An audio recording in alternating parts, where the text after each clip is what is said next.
Mari kita lihat langsung saja firman Tuhan pada hari ini. Filipi pasal yang kedua ayat 14. Kita baca bersama-sama. Filipi pasal 2 ayat 14. Mari kita baca bersama-sama ayat ini. 1, 2, 3. Lakukanlah segala sesuatu dengan tidak bersungut-sungut dan berbantah-bantahan, supaya kamu tiada beraib dan tiada bernoda, sebagai anak-anak Allah yang tidak bercela di tengah-tengah angkatan yang bengkok hatinya dan yang sesat ini, sehingga kamu bercahaya di antara mereka seperti bintang-bintang di dunia, sambil berpegang pada firman kehidupan, agar aku dapat bermegah pada hari Kristus, bahwa aku tidak percuma berlomba dan tidak percuma bersusah-susah. Haleluya. Ini adalah surat Rasul Paulus dari dalam penjara. Jadi surat Filipi ini ditulis oleh Rasul Paulus dari dalam penjara.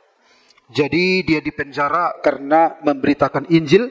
Dan dari penjara, biasanya kalau kita menulis surat dari dalam kondisi yang tidak nyaman, itulah isi hati yang paling dalam. Ya. Nah, jadi dari dalam penjara dia mengingat jemaat-jemaat Tuhan. Nah, sementara dia ada dalam penjara, nah kita minggu lalu kita dengar firman Tuhan tentang Yohanes Pembaptis dalam penjara. Ini juga Rasul Paulus dalam penjara. Tetapi dari dalam penjara, Rasul Paulus memberikan nasihat kepada jemaat di Filipi. Apa pesannya? Lakukanlah segala sesuatu dengan tidak bersungut-sungut dan berbantah-bantahan. Rasul Paulus yang ada dalam penjara, wajar bersungut-sungut? Wajar. Wajar berbantah-bantahan? Wajar. Tetapi sebagai seorang anak Tuhan harus melakukan hal-hal yang wajar bagi dunia. Tetapi bagi Tuhan, sebagai seorang anak Tuhan, kalau bersungut-sungut itu tidak wajar. Walaupun dalam kesulitan. Kalau bagi dunia, wajar. Bersungut-sungut dalam kesulitan, berbantah-bantahan dalam kesulitan, tercemar dalam kesulitan, ya wajar. Tetapi bagi seorang anak Tuhan, itu tidak wajar. Karena dimanapun anak Tuhan berada, tetap anak Tuhan. Nah, berkali-kali saya katakan kepada kita itu anak Tuhan bukan hanya di gereja, di luar pun anak Tuhan. Jangan sampai di dalam anak Tuhan, di luar anak hantu, ya kan? Nah, di mana-mana anak Tuhan itu ya tetap anak Tuhan. Di mana-mana orang Kristen itu tetap orang Kristen, baik di gereja, baik di luar. Rasul Paulus pun demikian. Nah, lakukanlah segala sesuatu dengan tidak bersungut-sungut dan berbantah-bantahan, supaya kamu tidak beraib dan tidak bernoda, sebagai anak-anak Allah yang tidak bercela di tengah-tengah angkatan yang bengkok hatinya dan yang sesat ini. Ternyata seorang anak Tuhan itu harus melakukan kehidupan kekristenan, hidup benar di tengah-tengah manusia yang tidak benar. Sehingga kamu bercahaya di antara mereka seperti bintang-bintang di dunia. Bagaimana bisa bercahaya bagi orang lain sementara dia sendiri melakukan hal yang sama dengan orang lain? Sambil berpegang pada firman kehidupan, agar aku dapat bermegah. Nah, Rasul Paulus menasihati jemaat di Filipi, agar aku dapat bermegah. Kebanggaan Rasul Paulus di hadapan Tuhan nanti adalah jemaat. Bahwa aku tidak percuma berlomba dan tidak percuma bersusah-susah. Jadi ada memang kesusahan-kesusahan untuk dilakukan oleh Rasul Paulus juga hamba-hamba Tuhan. Tetapi supaya jemaat itu benar-benar menjadi sebuah kebanggaan di hadapan Kristus nanti kalau Kristus datang. Nah, mari kita lihat saudara-saudara, tema firman Tuhan hari ini langsung saja kita lihat. Hidup benar dalam dunia yang cemar. 2, 3 ya.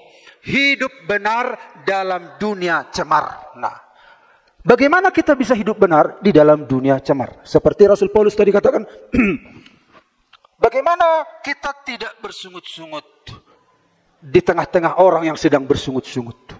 Bagaimana kita bisa hidup kudus di tengah-tengah orang yang hidupnya tidak kudus. Tetapi seorang anak Tuhan bisa hidup benar dalam dunia yang cemar ini. Amin, Bapak Ibu. Nah, mari kita lihat dulu, Bapak Ibu. Menurut Badan Narkotika Nasional, 1,8% penduduk Indonesia itu terlibat narkoba. Tentu yang ditangkap, tentunya yang tidak ditangkap masih banyak. Ya, banyak ya, 3,6 juta. Di Nusa Kambangan, kami baru lihat YouTube-nya, di Nusa Kambangan itu ada lapas khusus narkoba, ada khusus pembunuh, ada khusus pencuri dan lain sebagainya. Dan biasanya orang di Nusa Kambangan itu tingkat berat, ya, tingkat berat. Jadi kalau dibilang nggak dipindah bebas, siapa itu Nusa Kambangan, nah, udah berat itu. Nah kemudian menurut APJII, apa itu APJII? Ini hanya sebentar saja saya lihat untuk membuka wawasan kita, pikiran kita. Asosiasi Penyelenggara Jasa Internet Indonesia, menurut mereka itu 73% pengguna internet 8 jam per hari. Wajar ya? Nah, 8 jam per hari. Sadar tidak sadar? Sebentar. Karena memang nggak bisa disangkal menjadi sebuah kebutuhan. Tetapi persoalannya adalah dampaknya bagi remaja, ada gangguan kesehatan, penglihatan, postur tubuh jadi berubah, ada obesitas, gangguan mental, kecanduan, kecemasan, isolasi sosial, penurunan konsentrasi berpikir, jadi rusak mental. Itu karena internet. Inilah yang ada di dunia sekarang. Selain orang-orang tadi yang narkoba tadi. Kemudian menurut Badan Pusat Statistik, 20% dari total kejahatan yang dilaporkan, itu 20 kejahatan, 20% di seluruh Indonesia ada total kejahatan yang dilaporkan. Yang tidak dilaporkan banyak. Karena banyak kan misalnya KDRT, banyak yang tidak dilaporkan. Ini yang dilaporkan. Ada yang penganiayaan anak, nggak dilaporkan. Paling kalau dia kuat nyalinya dilaporkan, nah gitu. Malu gali-gali itu udah ada kepengna, banyak yang nama laporan. Jadi ini yang dilaporkan.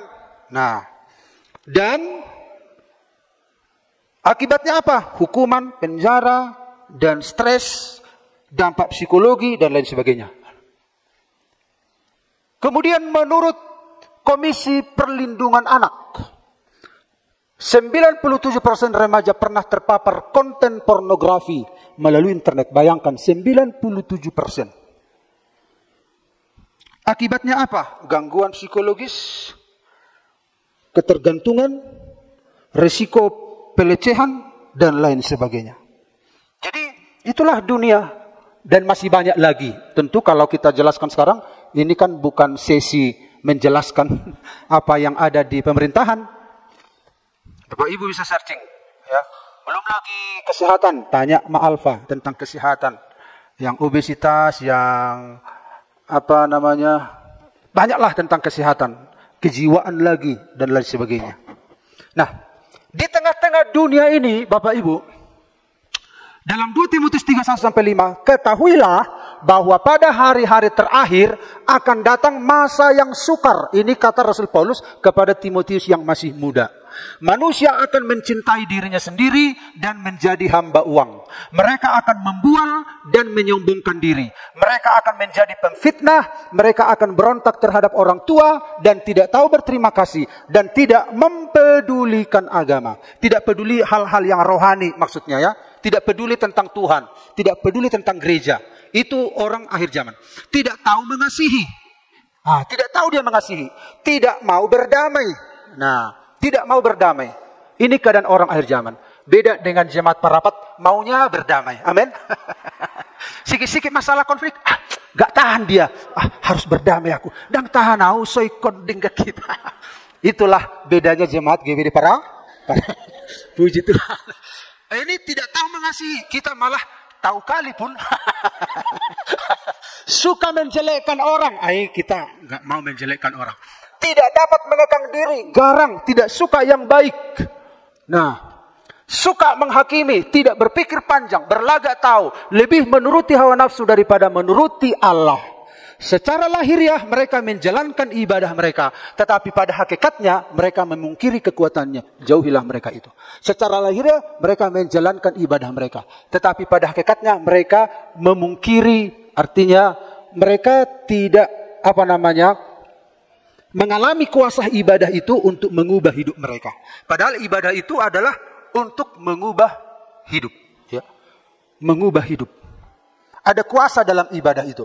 Makanya dikatakan oleh Rasul Paulus kepada Timotius, latihlah dirimu beribadah. Latihan badani, olahraga, terbatas gunanya, penting tapi terbatas. Tapi latihan ibadah berguna untuk di dunia ini, juga untuk hidup yang akan datang. Itu latihan ibadah. Nah, inilah keadaan orang akhir zaman. Tuhan sudah nubuatkan melalui Rasul Paulus, ya. Jadi kalau begini keadaan dunia, Bapak Ibu, bagaimana agar bisa hidup benar di tengah dunia yang cemar ini? Bagaimana bisa hidup benar? Lalu kalau kita hidup benar, lulu pas itu doh. Nah, gitu kan? Dia boy dengan jual mai portibion. Nah, justru Tuhan datang ke dunia ini mengubah hidup manusia. Mengubah hidup kita untuk bisa melakukan sesuai kehendaknya. Bagaimana agar bisa hidup benar di tengah dunia yang cemar? 3 prinsip utama agar bisa hidup benar di tengah dunia cemar. 3 prinsip lewat ayat yang sudah kita baca, yang disampaikan oleh Rasul Paulus. Yang pertama kita lihat langsung saja Bapak Ibu. Lakukanlah segala sesuatu dengan tidak bersungut-sungut dan berbantah-bantahan. Prinsip yang pertama supaya kita bisa hidup benar di tengah dunia yang penuh kecemaran ini. Yang pertama, hidup tanpa persungutan dan perbantahan. Itu langkah yang pertama. Hidup tanpa persungutan dan perbantahan. Nah, sekarang kita perhatikan. Apa artinya bersungut-sungut itu? Bersungut-sungut artinya keluhan yang penuh ketidakpuasan. Mengeluh terus, tidak puas. Bersungut-sungut. Jadi, kalau Bapak Ibu lihat gambar-gambar orang-orang ini, berbantah-bantah, bersungut-sungut, waduh, nggak tenang. Jadi kalau saya di tempat jauh pergi ke Jawa contohnya, saya ingin cepat pulang, karena apa? Di rumah itu enak, gitu ya. Memang tidak seindah sorga di rumah. Nanti kalau di rumahnya ada sorga, ya ngapain ke sorga kalau begitu kan? Memang tidak seindah sorga, tapi paling tidak di tengah-tengah dunia ini, miniaturnya sorga itu ya di rumah. Makanya ingin pulang begitu ya. Nah, jangan bersungut-sungut, yaitu penuh ketidakpuasan, tidak puas. Tidak puas makan ini, tidak puas makan ini, tidak puas makan ini. Ada seorang anak ya, disajikan mamanya makanan. Makan lanak.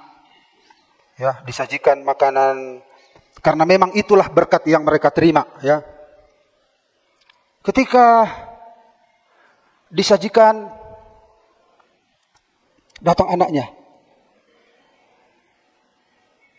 Disajikan nasi goreng. Makan nak. Datang anaknya apa? Kenapa bukan mie? Kenapa bukan mie?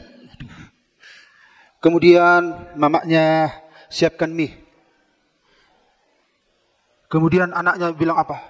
Kenapa nggak nasi goreng? Terus berulang-ulang. Kenapa nggak ayam goreng? Padahal mamanya sudah setengah mati mempersiapkan. Karena income mereka ya pas-pasan. Akhirnya mamanya nggak mau masak. Kelaparanlah anaknya itu. Ternyata saya salah, pikir anaknya. Udah capek-capek mama masak. Sekarang tahu rasa aku ternyata. Lapar itu nggak enak. Berarti apa yang disajikan harus kusyukuri. Kita harus bersyukur. Amin, Bapak Ibu.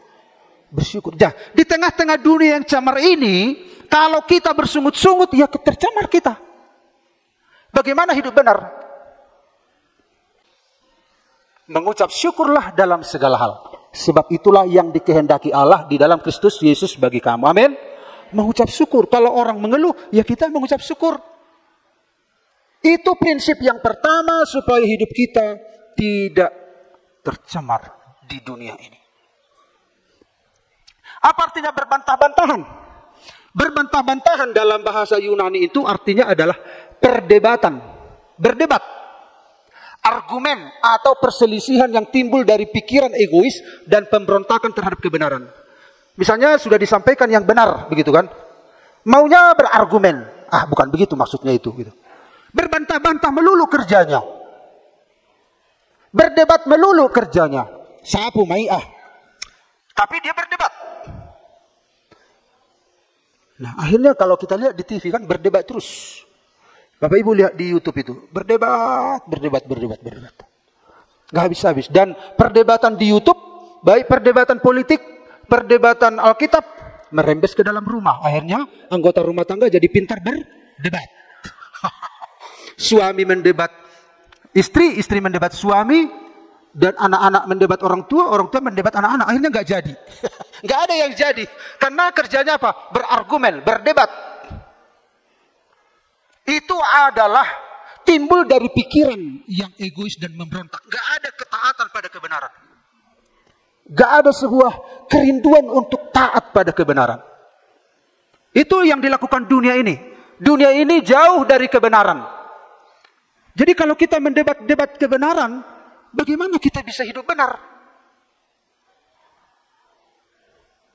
Tapi kita tidak seperti itu. Amin, Bapak Ibu.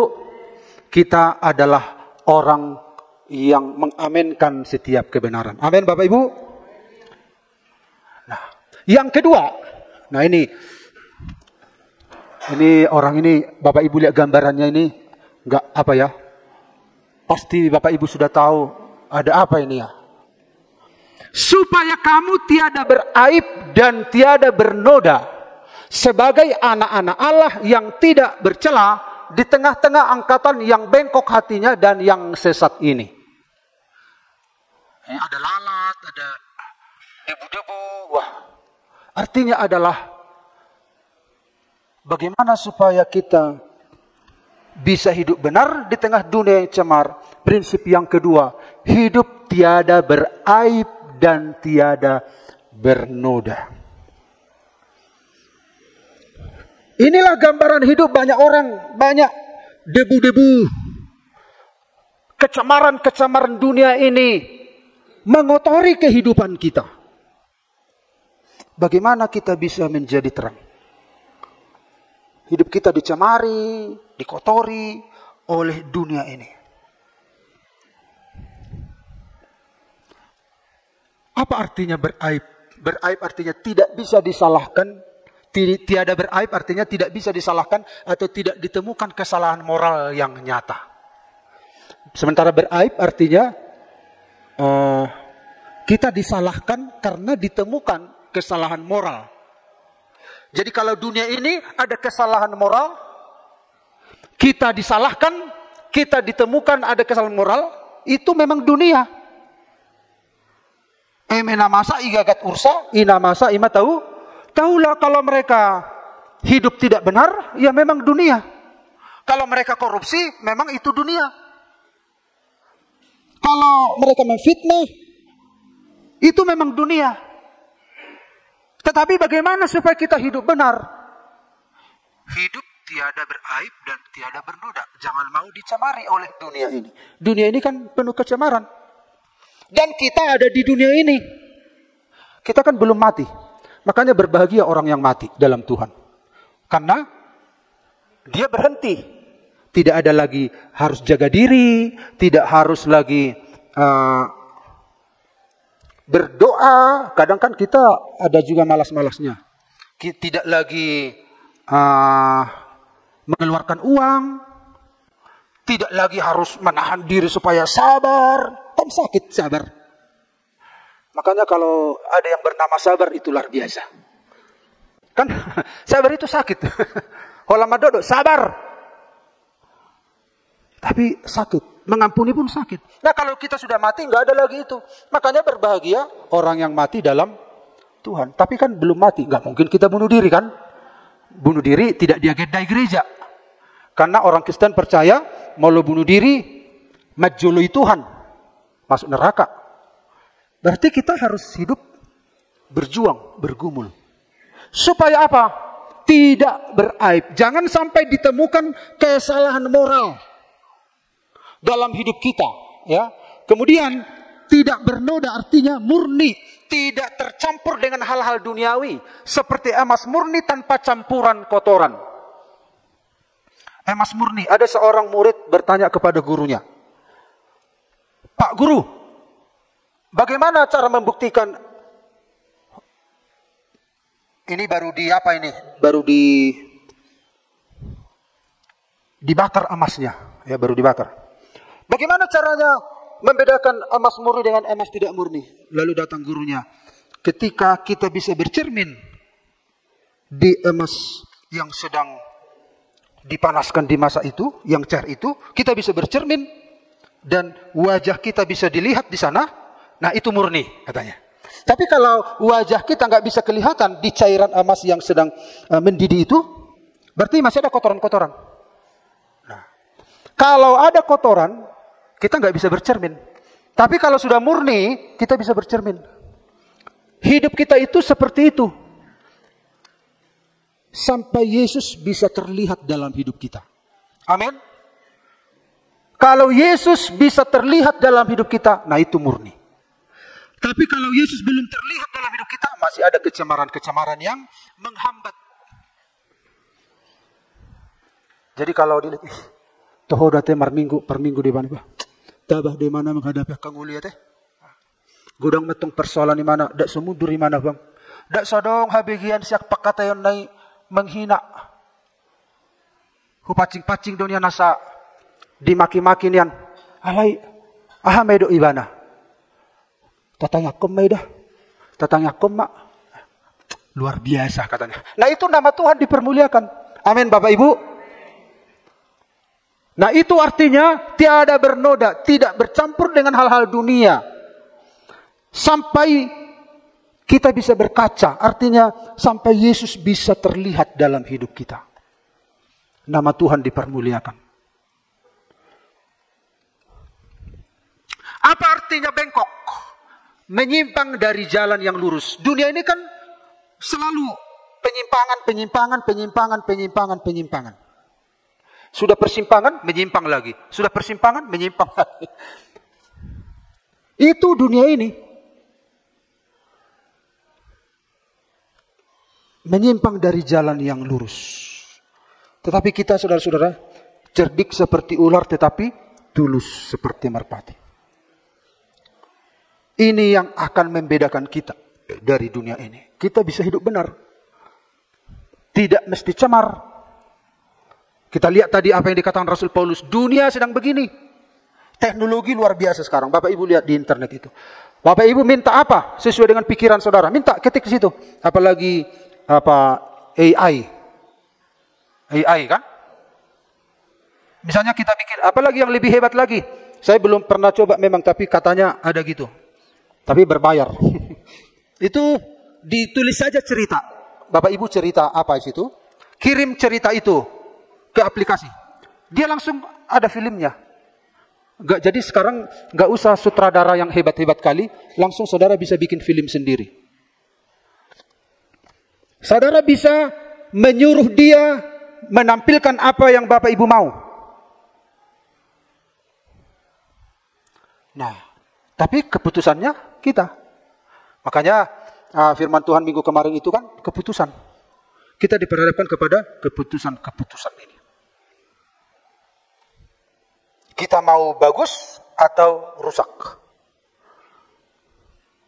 Bagi orang yang dewasa, pisau itu untuk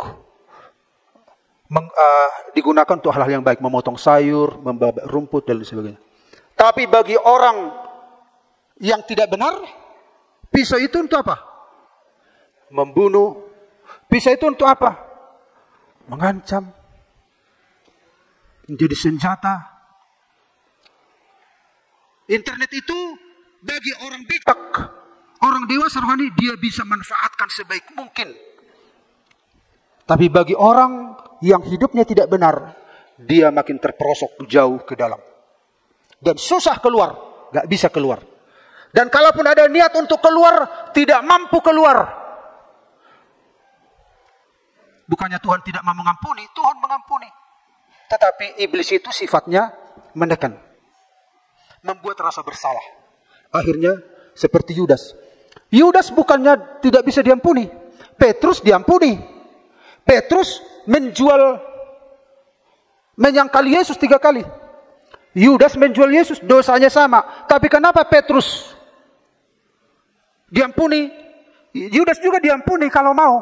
Tapi iblis itu, saudara-saudara, menekan seseorang ketika dia berdosa, tekanannya luar biasa supaya orang tidak ada kemampuan untuk mempercayai Tuhan bahwa Tuhan mengampuni. Makanya Rasul Paulus berkata, Yohanes berkata, anak-anakku jangan berbuat dosa lagi. Tapi kalau kamu berbuat dosa, masih ada pengantara, yaitu Yesus Kristus. Tetapi saudara-saudara, kenapa dikatakan jangan berbuat dosa? Karena bukannya Tuhan tidak mampu mengampuni, tapi tekanan iblis dalam tindakan dosa itu luar biasa untuk memojokkan kita. Bukannya Tuhan tidak mau mengampuni, bukannya Tuhan tidak mampu, Tuhan sangat mampu. Bahkan yang di sebelah kanan Yesus waktu disalib, hanya hitungan beberapa menit dia masuk neraka, tetapi dia sempatkan Yesus melonang sahat to Tuhan Rajomi ingo tahu. Apa kata Yesus? Sadariom ma'aurap dohoto dipardai soni dibata. Tuhan mengampuni selama masih nafas di kandung badan. Tapi kalau sudah mati nggak ada lagi. Didoakan pun nggak bisa. Makanya orang Kristen tidak ada mendoakan orang mati. Nggak ada orang Kristen. Ampuni masalah salani Bapak Namion. Ampuni masalani Omak Namion. Terimalah dia di sisimu. Nggak ada itu. Waktu hidupnya kesempatan. Sekalipun dosamu merah seperti kermisi, akan dijadikan putih seperti salju katanya. Tapi itu berlaku waktu hidup. Tetapi ingat, dosa yang dilakukan orang, itu iblis ada di belakangnya untuk menekan kita, supaya kita tidak punya kemampuan mempercayai pengampunan Tuhan. Makanya kalau ada kesalahan-kesalahan, minta ampun sama Tuhan. Minta ampun. Jangan terperosok jauh ke dalam. Berliku-liku jalan. Bengkok. Udah bengkok sini, bengkok lagi. Persimpangan lagi. Sulit mencari jalan keluar. Jadi ketika Bapak Ibu dengar firman ini harus segera sadar. Amin Bapak Ibu. Segera sadar. Kita nggak bisa nanti mencari jalan keluar. Kita tidak punya kemampuan untuk mempercayai Tuhan lagi. Bukannya Tuhan tidak mampu mengampuni. Tapi tidak ada daya. Akhirnya apa yang terjadi bagi Yudas? Dia bunuh diri. Padahal dia bisa diampuni. Dia mengambil jalan pintas. Karena tekanan iblis itu mencuri, membunuh, membinasakan. Itu maunya iblis. Dosa itu menekan dia begitu rupa. Karena iblis ada di baliknya. Nah, anak-anak Tuhan, saudara-saudara. Kita harus hidup benar di hadapan Tuhan. Hidup tiada beraib dan tiada bernoda. Sesat artinya apa? Rusak secara moral. Tetapi Tuhan selalu mengasihi kita, mengampuni kita. Dia datang ke dunia ini memang mencari orang berdosa. Tidak, karena Alkitab mengatakan tidak ada yang benar. Tidak ada yang benar. Bapak Ibu lihat, Abraham, bapak orang beriman, tetapi dia dibukakan oleh Tuhan, dia adalah seorang pria yang pengecut. Dia mengizinkan istrinya diambil oleh orang. Kenapa? Di satu sisi Tuhan mengatakan dia orang beriman. Di sisi lain Tuhan ungkapkan aibnya. Demikian juga Raja Daud. Raja Daud orang dikasihi Allah. Tetapi Tuhan ungkapkan juga dosanya. Salomo orang paling berhikmat, orang paling kaya di bawah kolong langit ini. Tapi Tuhan ungkapkan dosanya. Tuhan tidak sembunyikan dosa semua orang. Hanya untuk menunjukkan bahwa kalau orang itu diterima Tuhan, itu karena kasih karunia Tuhan. Hanya Yesus datang ke dunia ini menampilkan bagaimana hidup yang sebenarnya menurut Tuhan itu. Makanya kita tidak mempertuhankan manusia. Kita mempertuhankan Allah yang jadi manusia, yaitulah Yesus Kristus. Kita bisa hidup tiada beraib dan tiada bernoda bersama dengan Tuhan. Amin. Kalau kita berkata, berbantah-bantah, berdebat tentang itu, mana mungkin? Berarti kita, saudara-saudara, menyangkal kuasa Tuhan. Menyangkal kemampuan Tuhan menghapus segala dosa kita. Menyangkal kuasa Roh Kudus yang dicurahkan bagi kita. Menyangkal kasih karunia. Menyangkal darah Yesus yang membasuh kita. Untuk apa semuanya itu? Tetapi itu semua diberikan untuk menolong kita hidup benar di tengah-tengah dunia yang penuh cemar ini. Amin Bapak Ibu. Dan yang berikut, ada satu guru, ibu guru. Nah, kita sebutlah ibu guru ini Mak Daniel karena kebetulan guru ya. Ditanyalah kepada muridnya, di sini ada 2 kertas.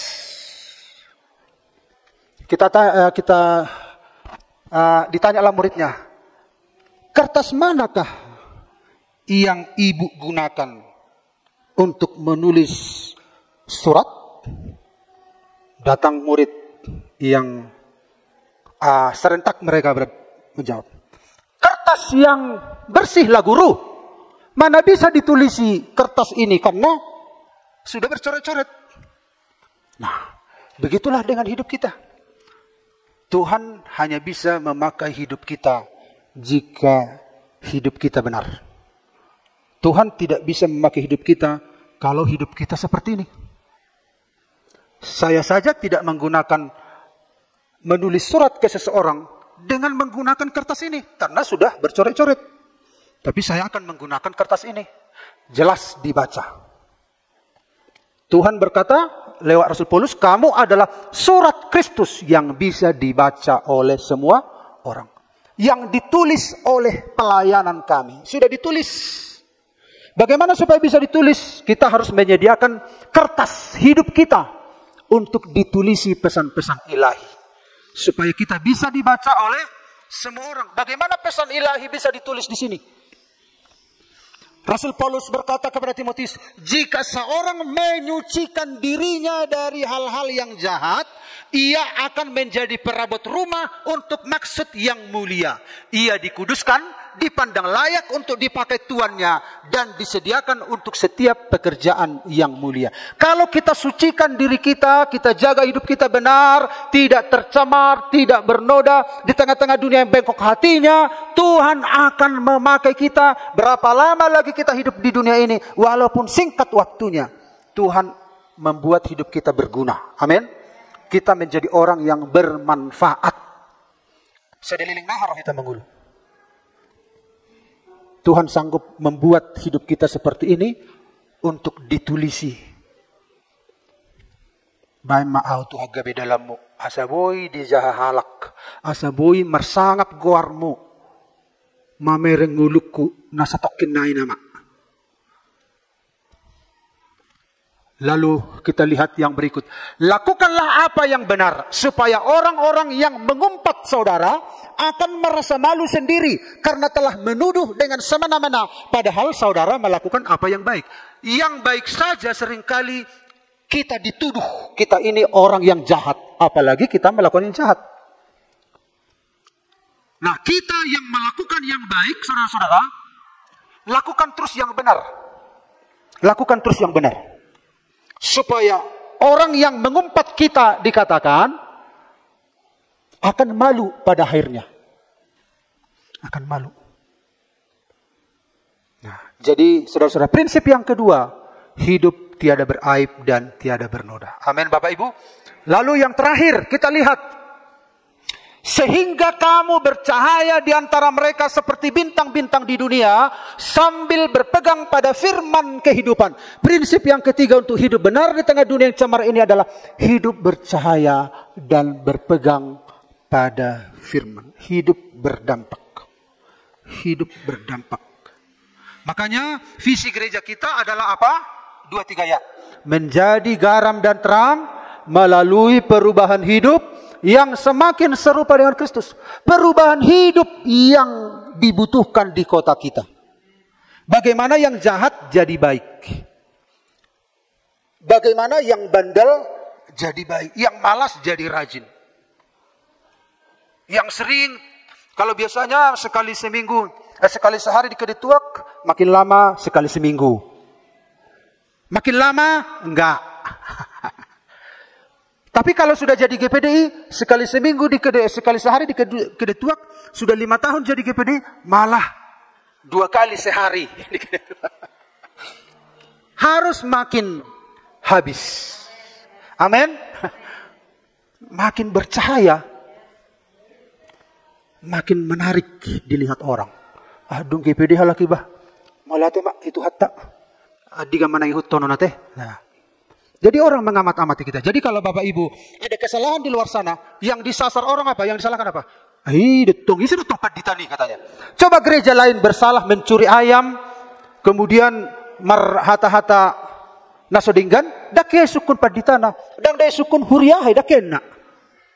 Alai malu anggota di gereja tak bahasa itu tersongoni. Ai si paditani gereja Pentakosta datang dah. Kenapa mesti disasar? Karena ternyata tanpa kita sadari orang mengamati kita dan mereka mengharapkan kita membawa perubahan dan mereka menanti waktunya untuk ikut kita. Amin. Makanya seringkali yang disasar apa? Ai sudah paditani. Gereja hadi, gereja Pentakosta tadi. Tapi kalau gereja lain tidak masalah, enggak ditanya. Kenapa gereja kita ditanya begitu? Karena ternyata diam-diam mereka sudah mengakui ada Tuhan di sini yang mengubah hidup kita. Diam-diam mereka mengakui bahwa satu waktu mereka akan melangkah ikut Tuhan. Yang penting mereka sudah punya figur dulu untuk diikuti. Tinggal tunggu waktu. Karena dunia ini butuh figur. Tetapi mereka temukan figurnya saudara dan saya. Amin. Karena itu saudara-saudara, hidup bercahaya dan berpegang pada kebenaran. Ayat yang terakhir. Kelakuanmu di antara orang-orang yang tidak mengenal Tuhan haruslah sangat baik. Sehingga apabila mereka memfitnah kalian sebagai orang jahat, mereka toh harus mengakui perbuatanmu yang baik. Sehingga mereka akan memuji Allah pada hari kedatangannya. Nah, kebenaran itu tidak bisa disangkal. Kebenaran itu lambat atau cepat akan diakui oleh orang. Dan kalau kita hidup dalam kebenaran di tengah-tengah dunia yang cemar ini, nama Tuhan akan dipermuliakan. Amin. Dan kesimpulannya adalah, agar bisa hidup benar di tengah dunia yang cemar, pemain musik silakan datang ke depan, maka hidup tanpa persungutan dan perbantahan. Amin Bapak Ibu. Mulailah di rumah, dalam hidup sehari-hari, dalam gereja Tuhan, mulailah hidup tanpa persungutan dan perbantahan.